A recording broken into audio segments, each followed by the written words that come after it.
लेकर रहेंगे न्याय में आज बात इंदौर के अजय सोनी की, जो अब इस दुनिया में नहीं है।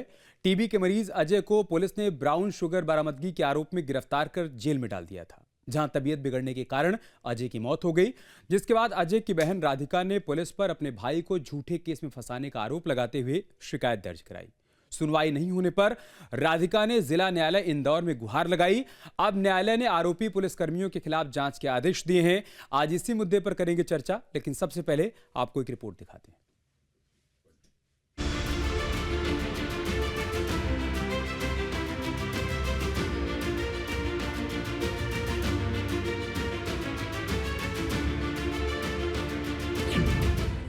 भाई के लिए इंसाफ की लड़ाई लड़ती एक बहन, पुलिस पर झूठे केस में फंसाने का आरोप, जेल में हुई टीबी मरीज युवक की मौत,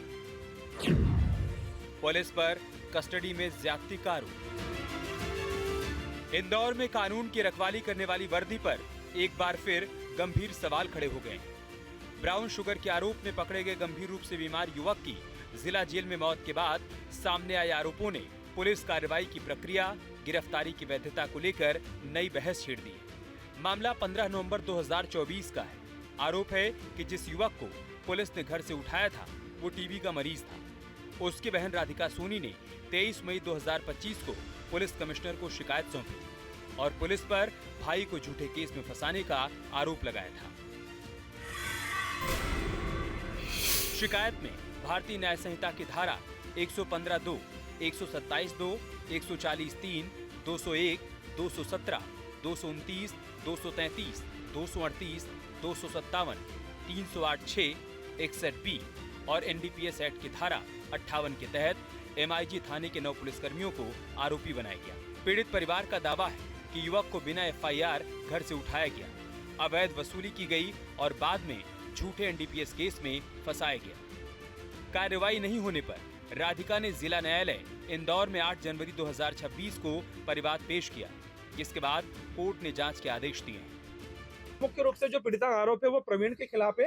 प्रवीण के साथ में ही एक sub inspector Rahul Dabur, sub inspector Ajmer Singh Arolia है, प्रधान आरक्षक शिव कुमार है, प्रधान आरक्षक राजू दवाने, आरक्षक रविंद्र, चालक सैनिक कालू हाडिया, आरक्षक सोनू पांडे, आरक्षक विपिन जाट, इन सभी के खिलाफ पीड़िता ने सबूतों के साथ में माननीय जिला न्यायालय में केस फाइल करा और साथ में ही सीपी साहब को भी शिकायत करी है। ये अपने आप में एक जीवंत उदाहरण है कि ड्रग्स के केसों में किस प्रकार से एक अंतिम सांस गिन रहे बच्चों को भी संबंधित उक्त पुलिस कर्मियों ने नहीं बख्शा, बल्कि इन्होंने उन सोशल पुलिसिंग जो वास्तव में पुलिस को लेकर सोशल पुलिसिंग करने वाले अधिकारी हैं, उनके भी छवि को धूमिल करा, इंदौर पुलिस की छवि को भी धूमिल करा।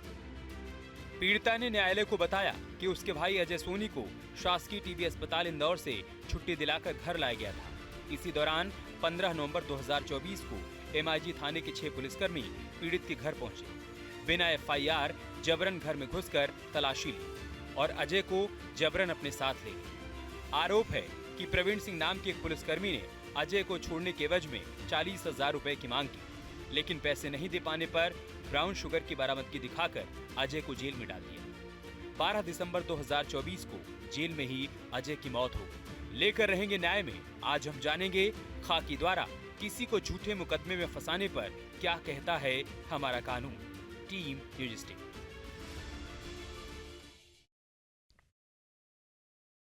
और चर्चा के लिए हमारे साथ खास मेहमान भी जुड़ चुके हैं। शशांक वाजपेयी जी हमारे साथ जुड़ चुके हैं, वरिष्ठ अधिवक्ता हैं सुप्रीम कोर्ट में।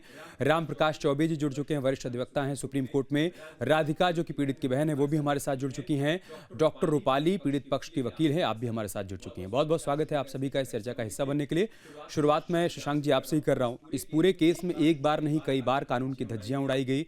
एक तो टीबी के मरीज को जबरन पुलिस घर से उठा कर ले गई, उसके पास ब्राउन शुगर की बरामदगी दिखाई गई, उसके बाद उसकी तबीयत खराब हुई, आखिर में उसकी मौत हो गई और बाद में पता चला कि पुलिस ने झूठे मुकदमे में उसको फंसाने की कोशिश की थी, यहां तक कि उसकी गिरफ्तारी भी अलग जगह से दिखाई गई थी।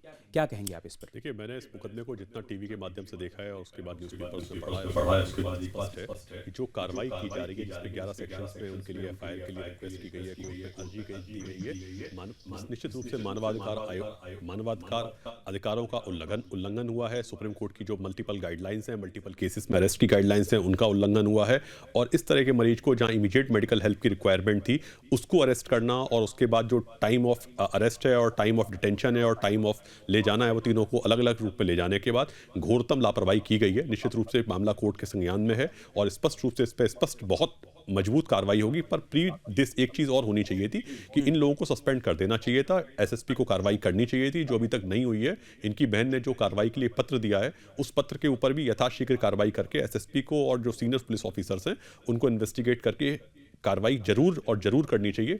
थर्ड सबसे इंपॉर्टेंट एस्पेक्ट है कि इस तरह के मामलों में राज्य जहां बहुत संवेदनशील होता है, राज्य की संवेदनशीलता इतनी स्पष्ट रूप से इसमें नहीं दिखाई पड़ रही है, क्योंकि प्रत्येक जान राज्य के लिए बहुत महत्वपूर्ण होती है।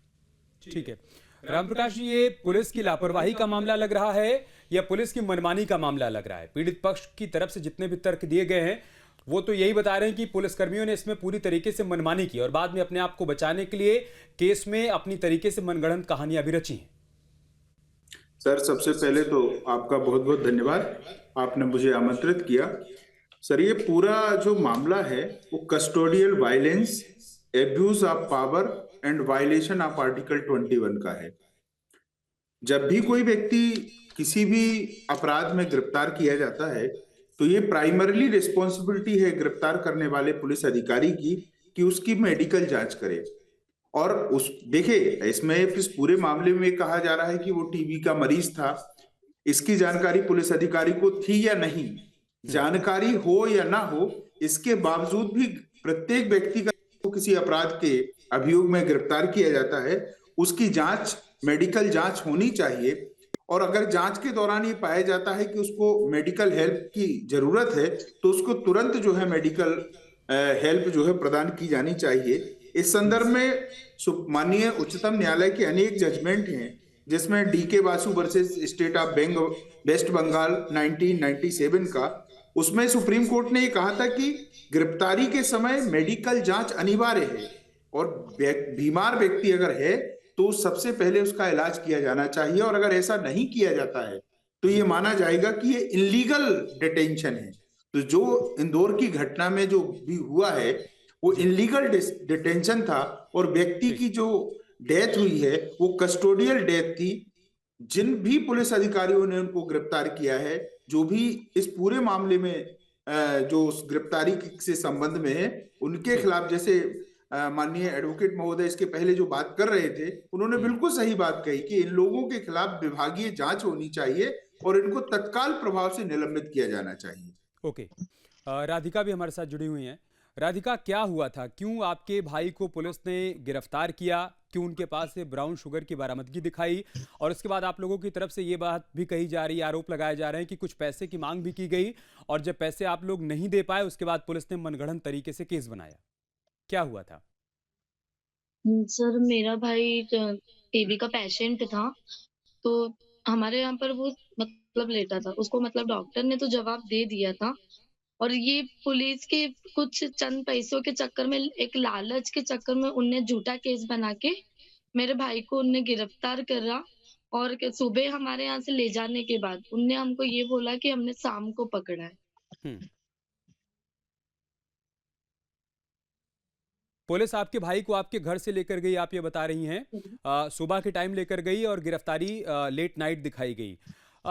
क्या आप लोगों ने उस वक्त पुलिसकर्मियों को बताया था कि आपके भाई की तबीयत ठीक नहीं है, वो टीबी का मरीज है, अस्पताल में उसका इलाज चल रहा है और अभी कुछ समय पहले ही आप लोग डिस्चार्ज करवा के उसको घर लाए हैं? सारी जानकारी आपने दी थी पुलिसकर्मियों को?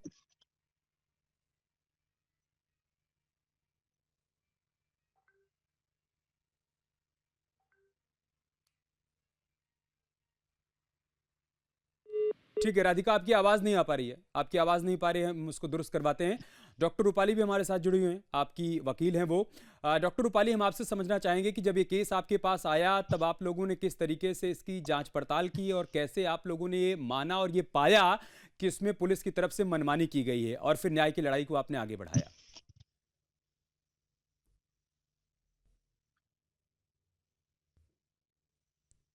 डॉक्टर रूपाली, आवाज़ मिल पा रही है आपको?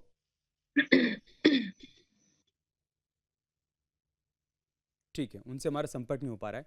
जितनी बातें हम राधिका की सुन पाए शशांक जी, उसमें उनका ये कहना है और ये रिपोर्ट तैयार करते वक्त हमने भी इस बात को गहनता से देखा और इस पर हम लोग सभी लोगों ने चर्चा की कि मतलब पुलिस घर से उठाकर ले जा रही है और पीड़ित पक्ष की तरफ से सीसीटीवी फुटेज भी उपलब्ध करवाए जा रहे हैं, जिसमें बाइक पर बिठाकर पुलिसकर्मी उसको लेकर जा रहे हैं और बाद में गिरफ्तारी कहीं और से दिखाई जाती है। ऐसा हम लोगों ने फिल्मों में तो देखा था, लेकिन ये तो हकीकत में यहाँ पर हुआ है। देखिए, जीवन में इस तरह की जो घटनाएं हो रही हैं और राज्य में जब मानवाधिकार का इतना बड़ा उल्लंघन हो रहा है, निश्चित रूप से बहुत सारी उसमें रेमेडीज कानूनी रूप से हमें अवेलेबल हैं। सुप्रीम कोर्ट की कई सारे मुकदमों में गाइडलाइंस हैं, हाई कोर्ट में कई सारे आयोग हैं, चाहे राज्य मानवाधिकार आयोग की बात करें, केंद्रीय मानवाधिकार मतलब नेशनल ह्यूमन राइट कमीशन की बात करें, सुप्रीम कोर्ट में अपील लगाने की बात करें, हाई कोर्ट में अपील लगाने की बात करें। पर सबसे बड़ी बात है जहाँ पीड़िता की आवाज़ नहीं सुनी जा रही है। पीड़िता ने, आप बार बार उससे पूछ रहे हैं, तुमने उसको पुलिस को बताया था, जब पुलिस सुनने को तैयार नहीं है, पुलिस ने उसको अरेस्ट कर लिया है, पुलिस ने ले जाने के बाद उसकी मिनिमम मेडिकल जांच नहीं कराई है, पुलिस ने घर वालों को रिपोर्ट नहीं किया है, गिरफ्तारी नहीं दिखाई है, सारे राइट्स का वायलेशन हुआ है। उसके बाद एक परिवार का एक युवक, जिसका वो आरोप झूठे हैं या नहीं झूठे हैं ये तो एक बात का मुकदमा है, पर उसकी मृत्यु कस्टोडियल इंटरोगेशन के दौरान हुई है।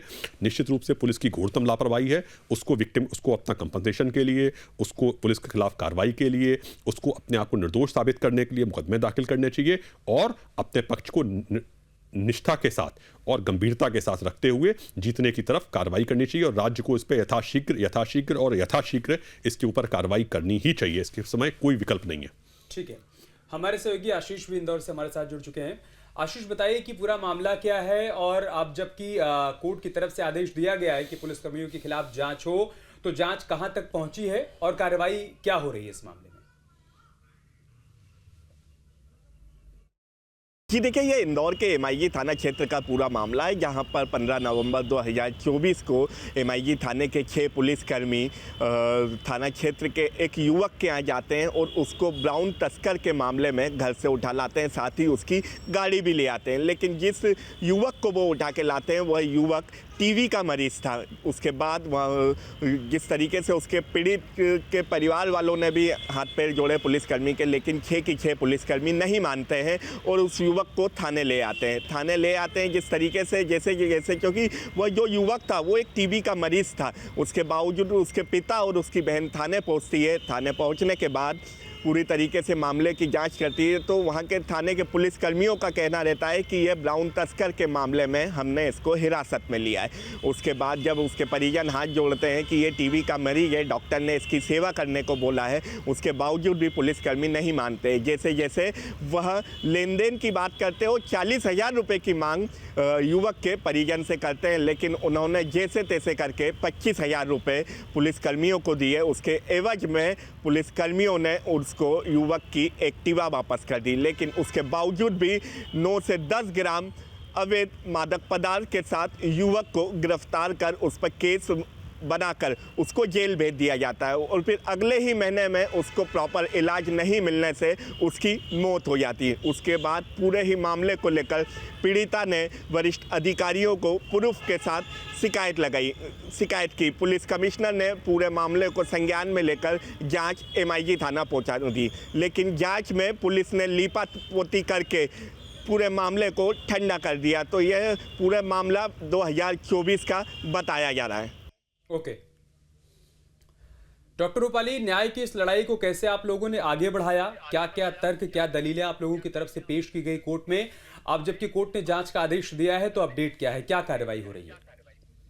देखिए, जो नेक्स्ट डेट लगी है वो 6 फरवरी की लगी है, जहां पर जो ये पीड़िता है राधिका सोनी, इनके बयान हो चुके हैं। यहाँ पर कोर्ट ने संज्ञान लेते हुए इस चीज को इनके बयान में ये सारी पूछताछ हुई है और ये बताया है कि इसकी जो जांच है वो हम अपने स्तर पर करेंगे। तो इसकी जांच शुरू हो चुकी है। जैसा कि आप जानते हैं कि इनसे 40,000 रुपए की मांग की गई थी, तो इनके द्वारा 25,000 रुपए दे दिए गए और बचे हुए जो 15,000 थे वो नहीं दिए, तो इनके भाई को वहां से पुलिस कस्टडी से छोड़ा नहीं गया। लेकिन अगर अजय का कोई कसूर नहीं था तो परिवार ने 25,000 रुपए दिए क्यों? मतलब ऐसा क्या दबाव बनाया गया परिवार के ऊपर? क्या परिवार को ये डर था, ये मालूम था कि बेटे का कोई गुनाह नहीं है, लेकिन चूंकि कई बार पुलिस के मामलों से लोग बचना चाहते हैं, इस डर में, इस भय में इन्होंने 25,000 रुपए दे दिए? क्या कारण रहा? देखिए, जो आम लोग होते हैं, आम नागरिक होते हैं, उनमें पुलिस और कोर्ट का तो एक डर बना ही हुआ है।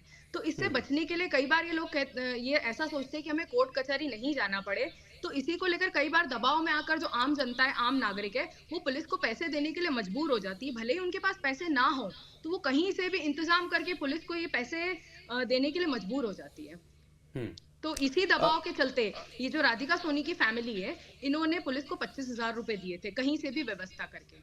ठीक है राधिका, आपकी आवाज़ नहीं आ पा रही थी। मैंने आपसे सवाल किया था कि जब पुलिसकर्मी आपके घर आए थे, आपके भाई को ले जाने की कोशिश कर रहे थे, क्या आप लोगों की तरफ से बताया गया कि भाई की मेडिकल कंडीशन ठीक नहीं है, वो टीबी का मरीज़ है? डॉक्टरों ने जवाब दे दिया था, लेकिन फिलहाल ट्रीटमेंट चल रहा है और रिकवरी हो रही है। क्या ये सब बताने के बावजूद पुलिसकर्मी उसको उठा कर ले गए? हाँ, ये हमने सब बता दिया था। उनने बोला था कि हम 1-2 घंटे में पूछताछ करके छोड़ देंगे। हम्म।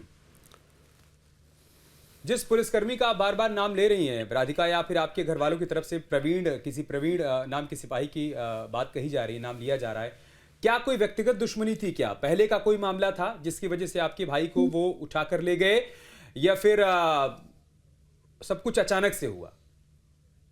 सब ये अचानक ही हुआ था, हमारे पहले से कुछ भी नहीं था वो। और हमने उनको सब बताया था, हमने उनको मेडिकल रिपोर्ट भी बताई थी मेरे भाई की। तो भी उसके बाद से वो मेरे भाई को ले गए थे, बोलते हम कि पूछताछ करके छोड़ देंगे। ठीक है, ओके। राम प्रकाश जी, इस मामले में एनडीपीएस एक्ट का दुरुपयोग किया गया और कुछ समय पहले भी हमने न्याय की एक आवाज़ उठाई थी। उस दिन भी शशांक जी हमारे साथ मौजूद थे, जहां पर एनडीपीएस एक्ट में ऐसे ही एक आदमी को फंसाया गया और कई वर्षों के बाद उसको न्याय मिला था। क्या एक हथियार के तौर पर पुलिस इसका इस्तेमाल करती है? क्या उसको लगता है कि अब कुछ नहीं समझ में आ रहा है तो एनडीपीएस एक्ट में इसके पास से कोई बरामदगी दिखाकर इसके ऊपर एफआईआर दर्ज की जाए और इसको सलाखों के पीछे पहुंचा दिया जाए? क्या ऐसा हो रहा है क्या? हाँ, ये एक्चुअली सर क्या है, सबसे महत्वपूर्ण बात यह है कि एनडीपीएस की जो कार्यवाही है वो कठोर कार्यवाही है, ये बात सच है। लेकिन 2020 में सर एक सुप्रीम कोर्ट का एक मामला है, तूफान Singh versus state of Tamil Nadu, जिसमें सुप्रीम कोर्ट ने स्पष्ट रूप से गाइडलाइन दिया था कि एनडीपीएस की कार्यवाही कठोरतम कार्यवाही है, उसमें स्ट्रिक्ट कार्यवाही किया जाना चाहिए। लेकिन इसका तात्पर्य ये बिल्कुल नहीं है कि व्यक्ति के आर्टिकल 21 का वायलेशन किया जाए। आर्टिकल 21 प्रत्येक व्यक्ति का मूल अधिकार है और प्रत्येक व्यक्ति को अधिकार ये है कि जब तक उसको प्राण एवं दैहिक स्वतंत्रता प्रदान किया जाना चाहिए। इस पर Maneka Gandhi versus union of India की पूरी गाइडलाइन व्यवस्थित है। लेकिन दुर्भाग्य सर ये है कि पुलिस अधिकारी या जो भी गिरफ्तार करने वाले प्रिसाइडिंग ऑफिसर्स हैं, इनने ना तो इनको कानून की समझ है और समझ भी है तो ये उसका इस्तेमाल नहीं करना चाहते। होता क्या है सर, जो अभी इसके पहले रूपाली जी बात कर रही थी, ये मैं उनकी बात से इत्तेफाक रखता हूं। और कारण ये है कि सर गांव में या इंटीरियर क्षेत्रों में सर क्या होता है कि पुलिस का भय है, अभी भी है। क्योंकि अगर आप किसी व्यक्ति को उठा करके लेकर के आते हो और उस पर आपने मुकदमा कायम कर दिया, उस पर एफआईआर कर दी, वो गरीब व्यक्ति जो है अपने आप को निर्दोष साबित करने में उसको सालों लग जाते हैं। सही बात। और उसको टॉर्चर करना, परेशान जाती है और उसके लिए इस लड़ाई को लड़ पाना इतना आसान होता नहीं है। शशांक जी, अभी क्या क्या विकल्प इन लोगों के सामने बचते हैं? कोर्ट ने जांच के आदेश तो दे दिए हैं, लेकिन क्या आपको लग रहा है कि न्याय की उम्मीद की जाए? मतलब पुलिस को ही जांच करनी है, निष्पक्ष जांच हो पाएगी, ये सुनिश्चित कैसे होगा? देखिए, राधिका जी ने कहा है उसकी अगली तारीख फरवरी में लगी हुई है। उन्होंने क्या क्या स्टेप्स लिए हैं, क्या क्या पिटिशंस फाइल किए हैं, ये उनको अच्छी तरह से पता होगा। परंतु निश्चित रूप से घोरतम मानवीय अधिकारों का और मानव अधिकारों का उल्लंघन का मामला बनता है, जिसमें जो पर एक बात और बड़ी स्पष्ट है कि आज हम 2026 में बात कर रहे हैं, ये मामला 2024 का है। तो 2024 से लेकर 2026 तक क्या क्या कार्रवाई की, क्या क्या इन्होंने एप्लीकेशंस दिए, क्या क्या इन्होंने रिलीफ मांगे और क्या क्या इनको रिलीफ मिले हैं, इस बात को इनको एग्जामिन करना चाहिए। थर्ड, जो सबसे इंपॉर्टेंट है, इस बच्ची जो बार बार उसको कह रही है, उनकी बहन, कि हमारी बात नहीं सुनी गई, हमारी बात नहीं की गई। हमारे पास एक सफिशिएंट टाइम था 1.5 साल का और अभी भी हमारे पास कुछ गलतियां हुई हैं। तो कई सारे अप्रोप्रिएट फोरम से अगर वो मानवाधिकार आयोग में अपनी एप्लीकेशन देती है तो उसमें अगर पुलिस ने इस तरह की जितने भी कार्रवाइयां की हैं उनके लिए इनको कंपनसेशन मिल सकता है।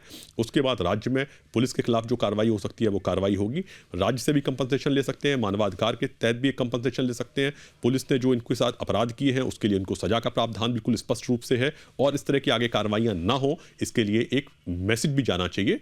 इस तरह के मुकदमों को बहुत गंभीरता के साथ राज्य को और उसके कोर्ट को देखना चाहिए। डॉक्टर रूपाली, इस पूरे मामले का क्या लोकायुक्त ने भी संज्ञान लिया है, मानवाधिकार आयोग ने भी संज्ञान लिया है? जी, वो एक सेपरेट कंप्लेंट थी जहां पर इनके जितने भी एविडेंसेस थे वो उन्होंने जब्त किए हैं। और जैसे कि सर ने अभी कहा, मानव अधिकार आयोग का वहां पर भी 25 मई 2025 को कंप्लेंट कर चुके हैं। बट वहां से कहीं से भी इनको ना पुलिस से, ना कोई से आयोग से, या ना मुख्यमंत्री महोदय, डीजीपी महोदय, हर जगह ये कंप्लेंट कर चुकी है, इनको कहीं से कोई रिलीफ नहीं मिला। तब जाके इन्होंने थक हार कर कोर्ट में ये केस फाइल किया है। ओके। तो जनरली अगर पुलिस लेवल पे या इन्हीं लेवल पे सारे काम हो जाएं तो इन जी। पीड़ितों को कोर्ट जैसे लंबे प्रोसीजर को फॉलो नहीं करना पड़ेगा। सही बात है, बिल्कुल सही बात है। जी। राधिका, हमारे साथ सुप्रीम कोर्ट के 2 सीनियर वकील हैं। अगर आपके मन में कोई सवाल है तो आप पूछ सकती हैं, ताकि न्याय की इस लड़ाई को लड़ने में आपको मदद मिल पाए। राधिका। नहीं बस सर, मुझे तो मतलब न्याय चाहिए, क्योंकि मैं इस सब जब कर चुकी हूँ। जब जाके मैंने कोर्ट का गेट खटखटाया होगा, आज मेरे को बस न्याय चाहिए, क्योंकि मैंने मेरे भाई को एक झूठे केस में खो दिया है। ठीक है, हम उम्मीद करेंगे कि आपको न्याय मिले राधिका, और आप बहुत बहादुरी दिखा रही हैं। इसीलिए हमने आज इस मुद्दे को उठाया कि मतलब शासन प्रशासन के संज्ञान में भी ये मामला आ पाए, और आपके साथ जो इनजस्टिस हुआ है उसकी गहनता से जांच पड़ताल की जाए और आपको न्याय मिल पाए। हम सभी ये उम्मीद कर रहे हैं, और आपकी लड़ाई में डॉक्टर रूपाली आपका साथ दे रही है, उसके लिए उनको बहुत बधाई। बहुत बहुत धन्यवाद आप सभी का हमारे साथ जुड़ने के लिए, चर्चा का हिस्सा बनने के लिए। लेकर रहेंगे न्याय में, फिलहाल इतना ही। खबरें जारी हैं, आप बने रहिए हमारे साथ। आपके मोबाइल पर तुरंत आएगी ब्रेकिंग न्यूज। स्क्रीन पर सबसे पहले दिखेगी बड़ी खबर। देश दुनिया की हर खबर एक जगह। अब आपके मोबाइल पर तुरंत फटाफट इंस्टॉल कीजिए न्यूज नेशन ऐप और रखिए खुद को अपडेट।